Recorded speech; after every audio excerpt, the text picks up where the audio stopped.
నమస్కారం నా TV news వార్తలకు స్వాగతం. ముందుగా వార్తలోని ముఖ్యాంశాలు. మీ భూమి మీ హక్కు కార్యక్రమాన్ని ప్రారంభించిన సీఎం చంద్రబాబు. క్యూఆర్ కోడ్ తో హైటెక్ భూ పాస్బుక్స్ విడుదల. భూ రికార్డుల అక్రమాలకు జైలు పీడీ యాక్ట్ హెచ్చరిక. భూ వివాదాలకు చెక్ పెట్టే కీలక ముందడుగు. సినీ పరిశ్రమలోని సమస్యల పరిష్కారం కోసం దిల్ రాజు మాతో మాట్లాడుతుంటారన్న మల్లు భట్టి విక్రమార్క. సినీ రంగ అభివృద్ధిపై సలహాలు సూచనలు ఇస్తుంటారన్న ఉప ముఖ్యమంత్రి. టాలీవుడ్ ఎలాంటి సాయం కోరినా ప్రభుత్వం చేస్తుందని హామీ. గద్దర్ అవార్డుల వేడుకను దిల్ రాజు బాధ్యతాయుతంగా తీసుకున్నారని వ్యాఖ్య. వికసిత భారత్ లక్ష్యంగా కేంద్ర బడ్జెట్ రూపొందిందన్న జోషి. పేదలు, రైతులు, మహిళలపై బడ్జెట్ ప్రత్యేక దృష్టి.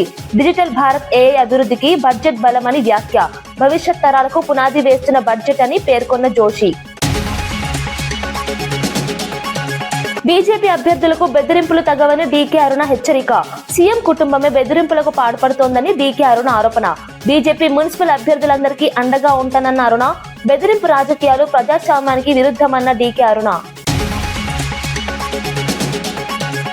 అమరావతి అభివృద్ధి పనులన్నీ పూర్తి చేస్తామన్న మంత్రి నారాయణ. రాజధానిగా అమరావతి అభివృద్ధి ప్రభుత్వ ప్రాధాన్యత అని వెల్లడి. నిలిచిపోయిన అమరావతి పనులు తిరిగి ప్రారంభమయ్యాయని ప్రకటన. నిర్దిష్ట టైంలైన్ తో అమరావతి అభివృద్ధి పనులు పూర్తి చేస్తామని వ్యాఖ్య. కర్నూలు జిల్లా ఎమ్మిగనూరు మండలం కల్లుగొట్లలో సీఎం చంద్రబాబు పర్యటన సందర్భంగా తీవ్ర ఉద్రిక్తత చోటు చేసుకుంది. సీఎం గోబ్యాక్ అంటూ విద్యార్థి సంఘాలు, వామపక్ష పార్టీల నాయకులు పెద్ద ఎత్తున నినాదాలు చేశారు. సీఎం పర్యటనకు వ్యతిరేకంగా నిరసనలు చేయడంతో పోలీసులు భారీగా మోహరించారు. భద్రతా ఏర్పాట్ల మధ్య సీఎం కార్యక్రమాలు కొనసాగాయి. ప్రభుత్వ విధానాలకు వ్యతిరేకంగా ప్రజా సంఘాలు తమ నిరసన వ్యక్తం చేశాయని నాయకులు తెలిపారు. నిరసన నేపథ్యంలో కొద్దిసేపు ఉద్రిక్త వాతావరణం నెలకొంది.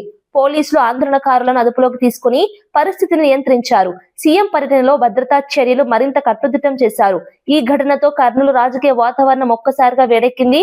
సీఎం పర్యటనలు ప్రజల్లో మిశ్రమ స్పందనను లేపుతున్నాయని రాజకీయ విశ్లేషకులు వ్యాఖ్యానిస్తున్నారు.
ఉద్యోగాలు కావాలి చెప్పి మేము అడుగుతా ఉన్నాం.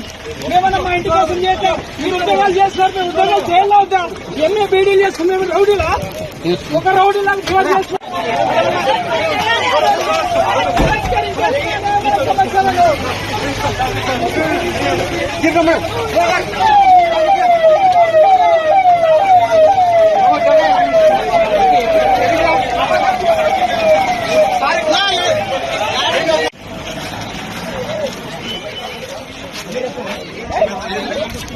ప్రధాని నరేంద్ర మోదీ ఇచ్చిన నిధులతోనే రాష్ట్రంలోని మున్సిపాలిటీల అభివృద్ధి జరుగుతోందని కేంద్ర హోంశాఖ సహాయ మంత్రి బండి సంజయ్ తెలిపారు.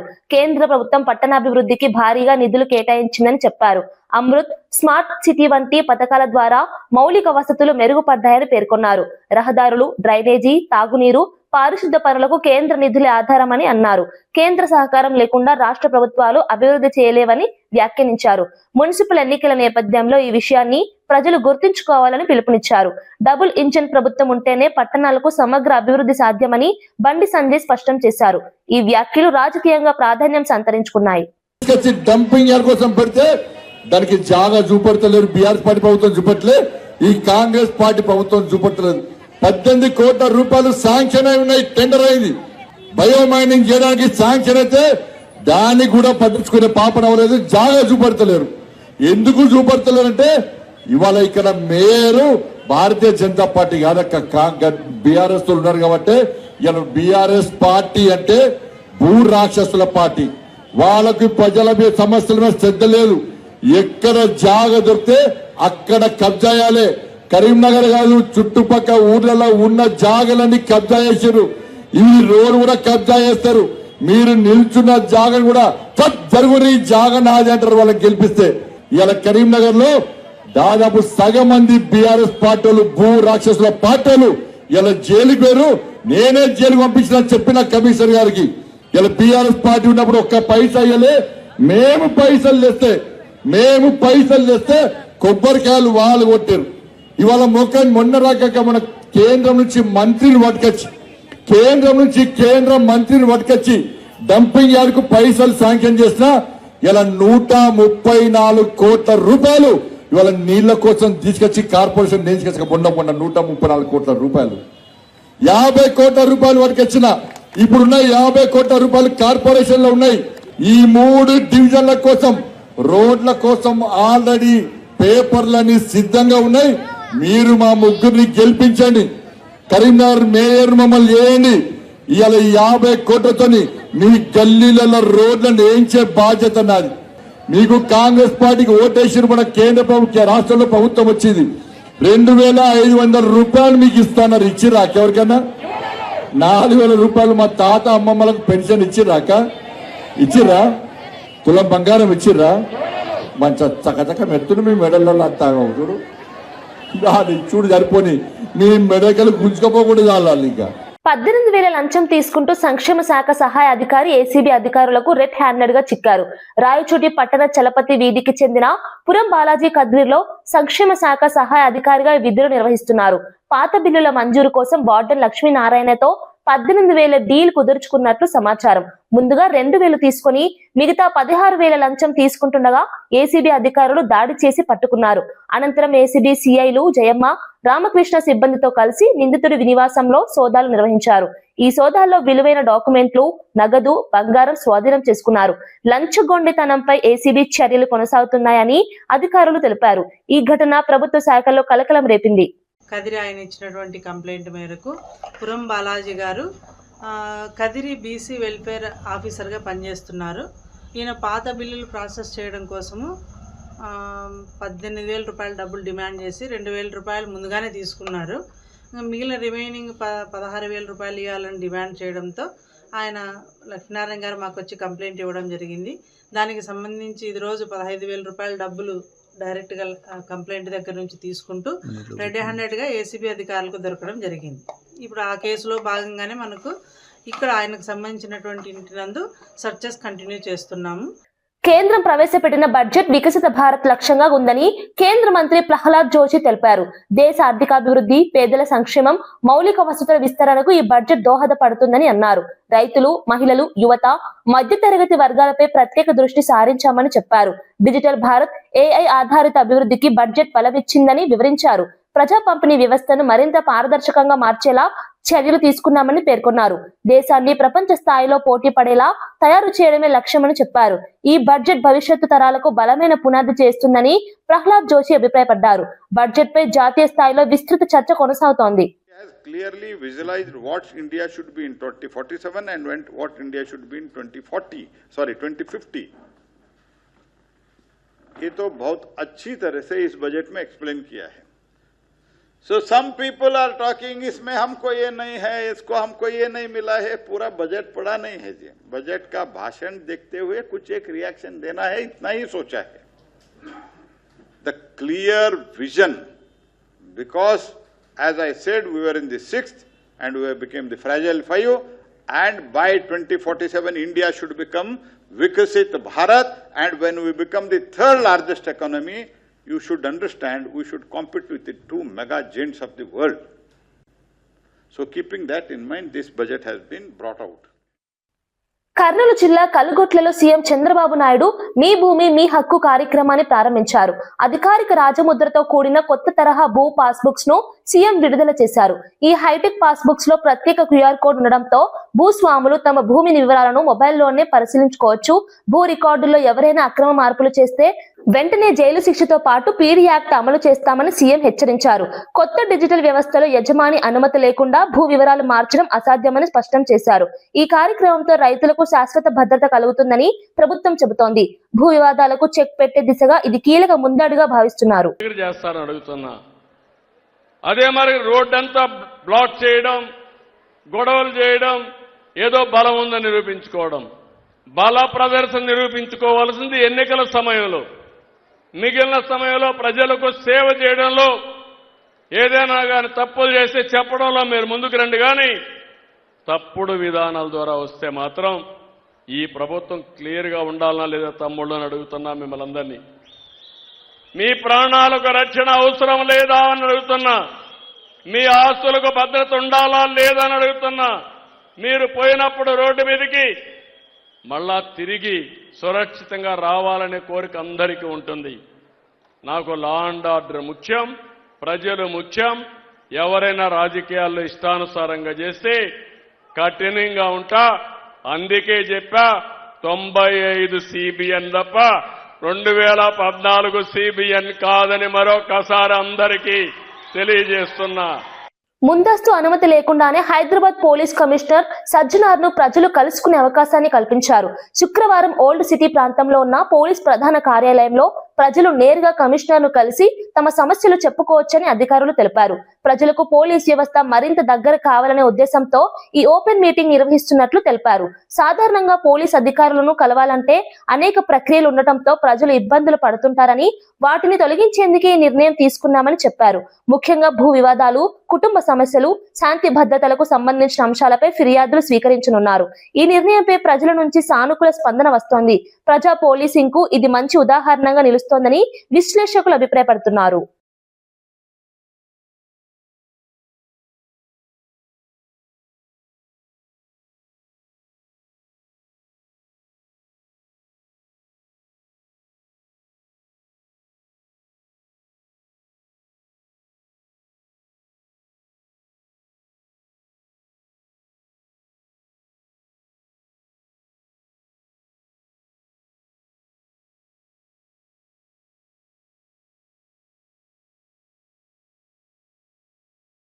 వైసీపీ అధినేత మాజీ సీఎం వైఎస్ జగన్ ఇబ్రహీంపట్నం చేరుకున్నారు. ఈ సందర్భంగా భారీగా వైసీపీ నాయకులు, కార్యకర్తలు తరలివచ్చారు. జగన్ రాకతో ప్రాంతం రాజకీయంగా ఉత్సాహంగా మారింది. కొద్దిసేపట్లోనే మాజీ మంత్రి జోగి రమేష్ నివాసానికి జగన్ చేరుకోనున్నారు. ఇటీవల చోటు చేసుకున్న రాజకీయ పరిణామాల నేపథ్యంలో ఈ పర్యటనకు ప్రాధాన్యం ఏర్పడింది. పార్టీ శ్రేణులకు ధైర్యం చెప్పడంతో పాటు సంఘీభావం తెలపడమే ఈ పర్యటన ఉద్దేశమని వైసీపీ వర్గాలు చెబుతున్నాయి. జగన్ రాకను దృష్టిలో ఉంచుకొని పోలీసులు భారీ భద్రత ఏర్పాటు చేశారు. ఈ పర్యటన రాష్ట్ర రాజకీయాల్లో మరోసారి చర్చకు దారితీస్తోంది. వైసీపీ కార్యకర్తల ఉత్సాహం కనిపిస్తోంది.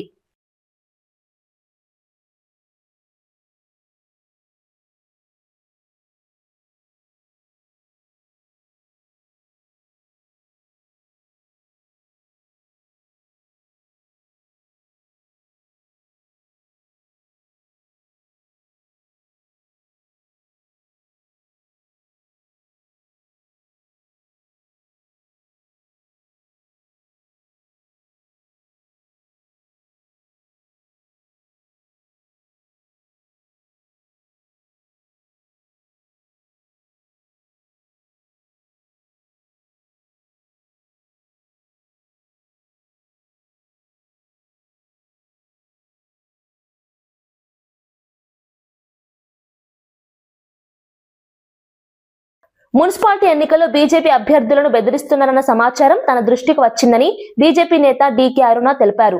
ముఖ్యమంత్రి కుటుంబ సభ్యులే ఈ బెదిరింపులకు పాల్పడుతున్నారంటూ ఆమె తీవ్ర వ్యాఖ్యలు చేశారు. బీజేపీ మున్సిపల్ అభ్యర్థులందరికీ తాను అండగా ఉంటానని భరోసా ఇచ్చారు. ఎలాంటి బెదిరింపులకు భయపడాల్సిన అవసరం లేదన్నారు. పాలమూరుకు వలస వచ్చిన ముఖ్యమంత్రి కుటుంబం ఈ ప్రాంతంలో బెదిరింపు రాజకీయాలకు దిగితే చూస్తూ ఊరుకోబోమని హెచ్చరించారు. ప్రజాస్వామ్యంలో పోటీ స్వేచ్ఛగా జరగాలని, బెదిరింపులు అనైతికమని అన్నారు. ఈ వ్యాఖ్యలు మున్సిపల్ ఎన్నికల వేళ రాజకీయ వాతావరణాన్ని మరింత వేడెక్కించాయి. మరోసారి ఆదరించిండ్రు. మరి మరి ఈ ప్రాంత ప్రజలను భయభ్రాంతులకు గురి చేయడం అనేది ఏమాత్రం కూడా సమంజసం కాదు. ప్రజలందరూ ఎవరు భయపడాల్సినటువంటి అవసరం లేదు. వాళ్ళ భయాలకు, వాళ్ళ యొక్క దౌర్జన్యాలకు, అరాచకాలకు చేసేటటువంటి భయాందోళన ఎట్టి పరిస్థితుల్లో మీరు ఆ భయాందోళనకు గురి కాకుండా ఉండండి. మీకు మీ పార్లమెంటు సభ్యురాలు డీకే అరుణమ్మ మీకు అండగా ఉంది. ఎవరూ భయపడాల్సినటువంటి అవసరం లేదని చెప్పి సందర్భంగా నేను తెలియజేస్తాను.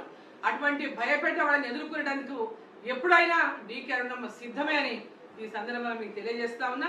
ఎవరెవరు ఏ గ్రామాల్లో ఏ నాయకులు బెదిరించినా మీరెవరు భయపడకుండా నిర్భయంగా ఎన్నికల్లో పాల్గొనండి. ఎన్నికల్లో భారతీయ జనతా పార్టీకి విజయాన్ని అందించండి అని చెప్పి నేను మీడియా ద్వారా ఈ మద్దూరు మున్సిపాలిటీలో, అదేవిధంగా కోస్గి మున్సిపాలిటీలో పోటీ చేసినటువంటి అభ్యర్థులు కానీ, వారి కుటుంబ సభ్యులు కానీ, వారి బంధుమిత్రులు కానీ, ప్రజలు కానీ ఎవరు కూడా భయభ్రాంతులకు గురి కావద్దు. తప్పకుండా భారతీయ జనతా పార్టీ విజయానికి మీరు అందరూ కూడా అండగా ఉండి విజయాన్ని అందించండి. అభివృద్ధి చేసినటువంటి ఒక అవకాశం మాకు కల్పించండి. భారతీయ జనతా పార్టీ జెండాను మద్దూరు మున్సిపాలిటీ మీద, అదేవిధంగా కోస్గి మున్సిపాలిటీ మీద ఎగిరేసినటువంటి అవకాశాన్ని కల్పించాలని కమలం పువ్వు గుర్తుకు ఓట్లేసి భారీ మెజార్టీతో నన్ను ఏ విధంగా అయితే గతంలో మీరు గెలిపించారో పార్లమెంటు సభ్యురాలుగా, అదేవిధంగా భారీ మెజార్టీతో ఇప్పుడు అందరినీ కూడా గెలిపించి మరి భవిష్యత్తుకు ఒక పునాదిని వేయాలి. ఒక పునాది వేసుకుంటే భవిష్యత్తులో రాబోయే కాలంలో భారతీయ జనతా పార్టీ తెలంగాణలో అధికారంలో ఖచ్చితంగా వచ్చి తీరుతుంది. 2027 చివరి కల్లా రాజధాని అమరావతిలో ముఖ్యమైన పనులన్నీ పూర్తి చేస్తామని మంత్రి నారాయణ స్పష్టం చేశారు. అమరావతి అభివృద్ధి విషయంలో ప్రభుత్వం కట్టుబడి ఉందన్నారు. పరిపాలనా భవనాలు, రహదారులు, మౌలిక వసతుల నిర్మాణం వేగంగా సాగుతోందని తెలిపారు. గతంలో నిలిచిపోయిన పనులను తిరిగి ప్రారంభించామని చెప్పారు. రాజధానిగా అమరావతిని అభివృద్ధి చేయడం ప్రభుత్వ ప్రాధాన్యత అని పేర్కొన్నారు. నిర్దిష్ట టైంలైన్ తో పనులు పూర్తయ్యేలా చర్యలు తీసుకుంటున్నామని వివరించారు. ఈ ప్రకటనతో అమరావతి రైతులు, ప్రజలు ఆశలు పెరిగాయి. రాజధాని అభివృద్ధిపై మరోసారి చర్చ మొదలైంది. బంగ్లాలు కావచ్చు, ఇవి కూడా ఎంతో వేగవంతంగా యూజ్ జరుగుతున్నాయి. ఇవన్నీ కూడా మార్చ్ ఎండింగ్ అయిపోయి ఏప్రిల్కి వాళ్ళు హ్యాండ్ ఓవర్ చేసేటట్టుగా యాక్చువల్గా ఇన్స్ట్రక్షన్ ఇచ్చింది. అదే పందాలు యాక్చువల్గా ఈరోజు అన్ని వర్క్ జరుగుతున్నాయి. 30% ఏరియా ఇక్కడ గ్రీన్ అండ్ బ్లూ పెట్టాం. ఇందులో కొండవీటి వాగుంది, పాలవాగుంది. ఆ 2 వర్క్స్ కూడా ఎంతో వేగవంతంగా జరుగుతున్నాయి. అవి కాకుండా 3 రిజర్వాయర్స్ ఉన్నాయి. ఆ 3 రిజర్వాయర్స్ వర్క్ కూడా ఎంతో వేగవంతంగా జరుగుతుంది. అడ్మినిస్ట్రేటివ్ ఐకానిక్ టవర్స్ 5 టవర్స్ పెట్టాం.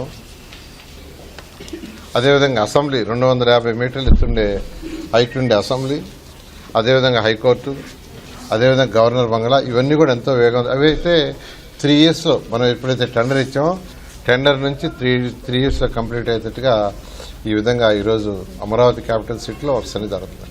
ఏరియాకి భూమి విలువ కూడా, రైతుల యొక్క భూమి విలువ కూడా నిలవాలి, పెరగాలంటే అనేక ఆర్గనైజేషన్స్ రావాలని ఒక ఇంటర్నేషనల్ స్పోర్ట్స్ సిటీ కట్టాలని ఆదేశించారు.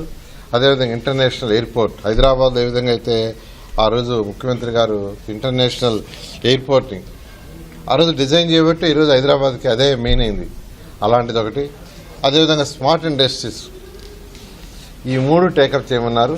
అంటే లేటెస్ట్గా కట్టింది ఖతార్లో యాక్చువల్గా వాళ్ళు స్పోర్ట్స్ సిటీ కట్టారు.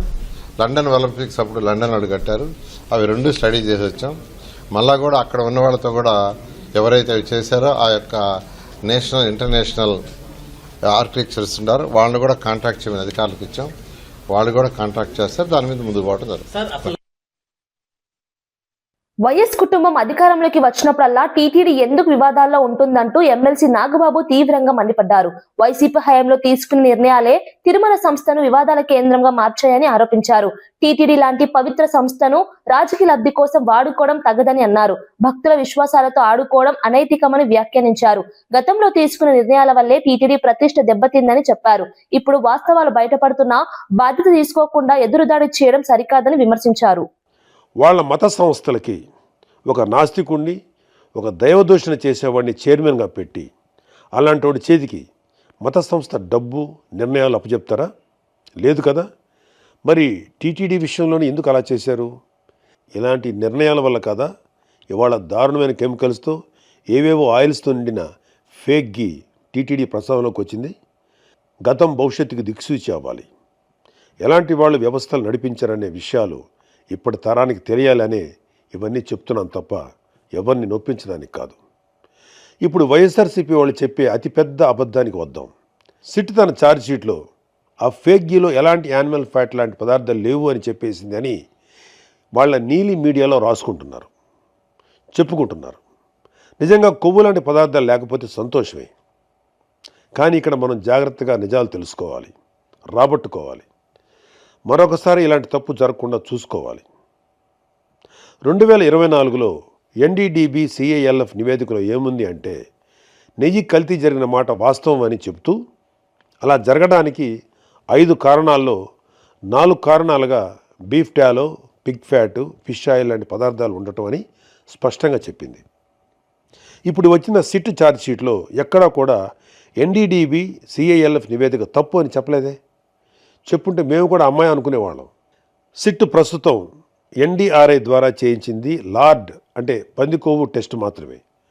అది కూడా 10% కంటే తక్కువ ఉంటే మేము చెప్పలేము అనిందే తప్ప ఇతిమిద్దంగా లేదు అని తేల్చలేదు.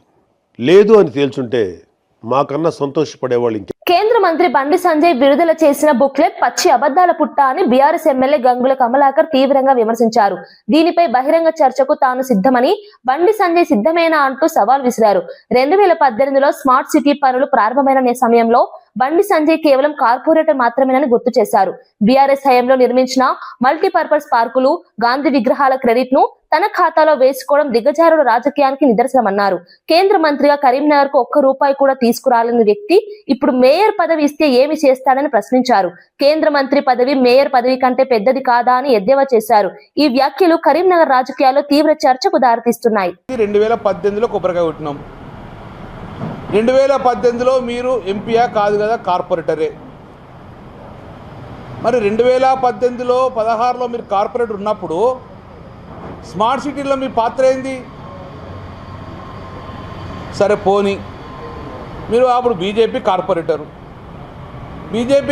అప్పుడు గౌరవ ముఖ్యమంత్రి కేసీఆర్ గారు, అప్పుడున్న ఎంపీ వినోద్ కుమార్ గారు, అప్పుడు నేను ఎమ్మెల్యేగా మేయర్ రవీంద్ర సింగ్ గారితో పాటు ఆల్ కార్పొరేటర్ను ఫ్లైట్ టికెట్ తీసుకొని మేము వెంకయ్యనాయుడు గారికి మేము పంపించింది ప్రభుత్వం. అందులో మీరున్నారా? రమ్మని టికెట్ బుక్ చేసినా ఎందుకు రాలేదు అని అంటున్నా. అందరు కార్పొరేట్ ఇచ్చిండ్రు. ఆ ఫోటో కూడా మీకు రిలీజ్ చేస్తాం. ఆ ఫోటో కూడా రిలీజ్ చేస్తాం. ఈ పత్రిక మిగతా పత్రిక ఇప్పుడు మీ పాంప్లెట్ మేము ఇస్తాం. ఆ ఫోటోలో కూడా మీరు కనబడతలేరు. ఇది వెంకయ్యనాయుడు తోటి ఆ రోజు స్మార్ట్ సిటీ శాంక్షన్ చేసినప్పుడు ఉన్న ఫోటో. 2016లో స్మార్ట్ సిటీ వచ్చింది, 2018లో కొబ్బరికాయ కొట్టినాము. ఇందులో మీ పాత్ర శూన్యం, 0. అటువంటి అప్పుడు స్మార్ట్ సిటీ నిధులతోటి మీకు సంబంధం లేదు. నెంబర్ 1. వీళ్ళ పాంప్లెట్లు ఏం కొట్టించిన బండి సంజయ్ గారు? ఒక్క అవకాశం ఇవ్వండి, కరీంనగర్ గడ్డ మీద కాషాయం జెండా ఎగరేస్తా అన్నావు. మేము అన్నాం, ఆల్రెడీ నీకు ఒక అవకాశం ఇచ్చిండ్రు. 7 సంవత్సరాలు ఎంపీగా ఉన్నారు, 2 సంవత్సరాలు మంత్రిగా ఉన్నారు, కేంద్ర మంత్రిగా ఉన్నారు. ఇంతకన్నా పెద్ద పోస్ట్ కాదు కదా మేయరు, ఇదే పెద్ద పోస్ట్ కదా. కేంద్ర మంత్రి కన్నా పెద్ద పోస్టా నీకు మేయరు? కాదు కదా. కేంద్ర మంత్రిగా విఫలమైనావు కదా, మీరే ఒప్పుకుంటున్నట్టు కదా. కేంద్ర మంత్రిగా విఫలమైనాను, నేను మాకు మేయర్ చేయండి, నేను డెవలప్ చేస్తా అని ఒక వర్డ్ అంటున్నావు. ఇది సూటిగా ప్రశ్న. మేయర్ కన్నా పెద్ద పోస్టా, చిన్న పోస్టా కేంద్ర? తిరుమల లడ్డూ తయారీలో ఉపయోగించిన నెయ్యిలో ఇతర పదార్థాల కల్తీ జరిగినా జంతు కొవ్వు మాత్రం కలవలేదని సిట్ ఛార్జీ షీట్ లో స్పష్టంగా పేర్కొన్నట్లు టీటీడీ మాజీ చైర్మన్ వైవి సుబ్బారెడ్డి తెలిపారు. ఈ అంశంపై కావాలని వక్రీకరించి ప్రచారం చేస్తున్నారని ఆయన విమర్శించారు. పవిత్రమైన తిరుమల లడ్డూను రాజకీయాలకు వాడుకోవడం దురదృష్టకరమన్నారు. సిట్ నివేదిక వాస్తవాలను స్పష్టంగా చెప్పినా కొందరు నేతలు ప్రజల్లో అనవసర భయాందోళనలు సృష్టిస్తున్నారని ఆరోపించారు. భక్తుల విశ్వాసాలను దెబ్బతీసేలా మాట్లాడడం బాధాకరమని పేర్కొన్నారు. టీటీడీ ప్రతిష్టను కాపాడాల్సిన బాధ్యత అందరిపై ఉందన్నారు.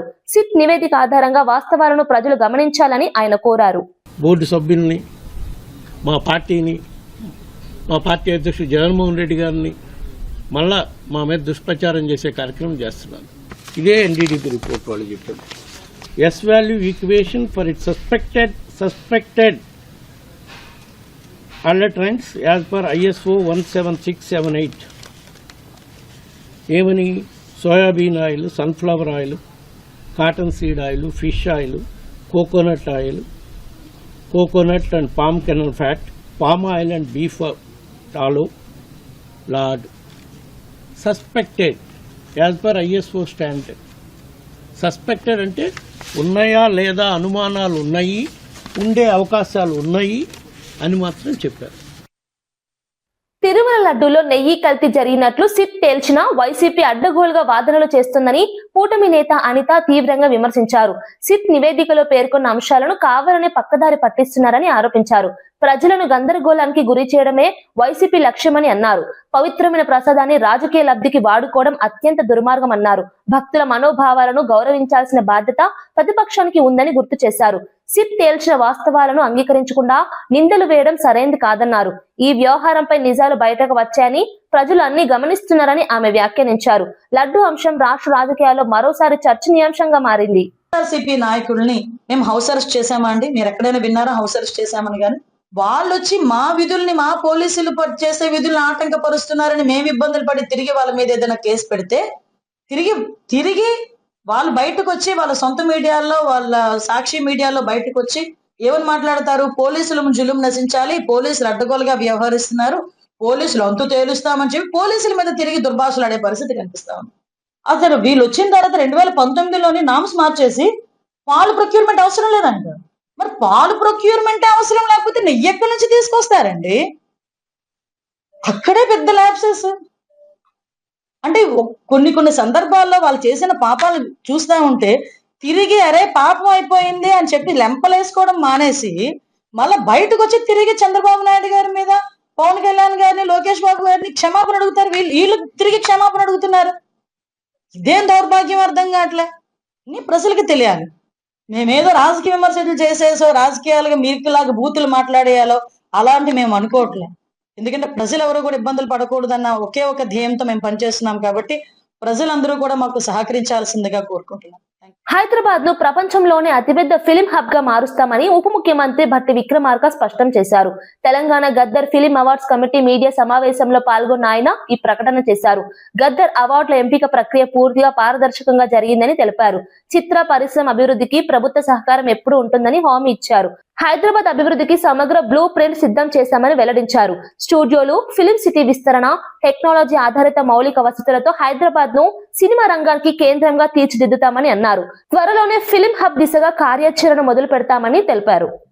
పెద్ద ఎత్తున హైదరాబాద్ నగరంలో వ్యవస్థీకృతం కావాలని, కేవలం తెలుగు సినిమా ఇండస్ట్రీ మాత్రమే కాదు, భారతదేశంలో ఉన్న వివిధ భాషలకు సంబంధించిన ఇండస్ట్రీ మొత్తం కూడా హైదరాబాద్ నగరం బేస్ గా ఏర్పడి వారందరికి కావాల్సిన ఇన్ఫ్రాస్ట్రక్చర్ మొత్తాన్ని ఇక్కడ ఏర్పాటు చేయాలనేటువంటి ఆలోచన, ప్రగాఢమైనటువంటి సంకల్పం ఈ రాష్ట్ర ప్రభుత్వానికి ఉంది. హైదరాబాద్ కు ఉన్నటువంటి అనుకూలమైనటువంటి వాతావరణాన్ని పెద్ద ఎత్తున మనం అనుకూలంగా మలుచుకొని, పాజిటివ్ గా మలుచుకొని, దీని ద్వారానే హైదరాబాద్ నగరాన్ని ఒక ఫిలిం ఇండస్ట్రీ హబ్ గా మార్చాలనేటువంటి ఆలోచన, దృఢ సంకల్పంతో ప్రభుత్వం ముందుకు పోతుందని ఈ సందర్భంగా మీ అందరికీ మనం చేస్తా ఉన్నాం.